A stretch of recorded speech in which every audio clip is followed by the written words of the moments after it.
People being killed and made homeless and denied food and water and basic human rights by being conquered by this megalomaniac and this regime raining down terror on them daily and nightly.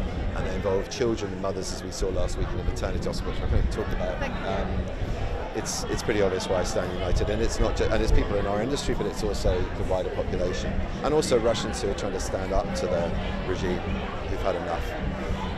It's a very scary and sad time, and although this is a gesture and people could say it's hollow, it's just something I can do tonight, but as we are all doing, trying to do more behind closed doors at other times to do with helping refugees gain access to this country, but also putting pressure on our politicians to continue that open corridor, putting pressure on, in every single way that we can, upon trying to cut Putin and his regime off. You know, I just think we all have to do what we can. It's so horrific.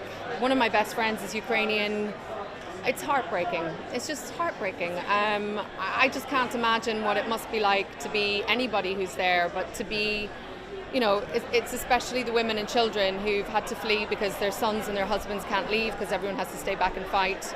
And I have a very good friend, he flew to the border and he started just driving people, but I'll post about it probably tomorrow actually, because he's working with a Polish foundation that are now they've worked with a lot of the mayors of the towns along the border, and they're doing a great thing, which is renting out motels, but also issuing them with social security numbers really quickly so they can start, just even if it's just in the time being, but building a life and getting support on a sort of, instead of just giving like money for today or tomorrow or a bed for the next week. It's sort of to help them establish some kind of normal life or some semblance of a normal life and give them hope. So yeah, I mean, I just think we all have to do what we can, and it would be amazing if the British government did more.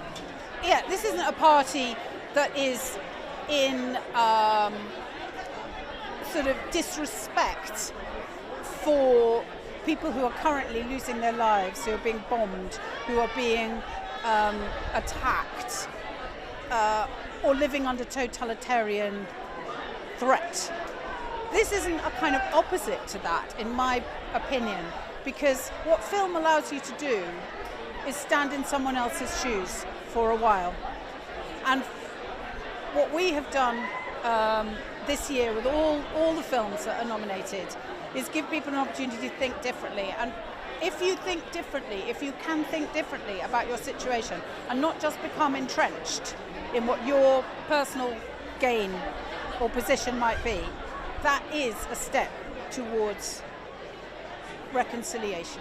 Yeah, I think it's fantastic the way the Western world and Europe has really kind of opened their eyes to really the reality of what it is to be a refugee and how it can really happen to everyone off the back of the Ukraine crisis.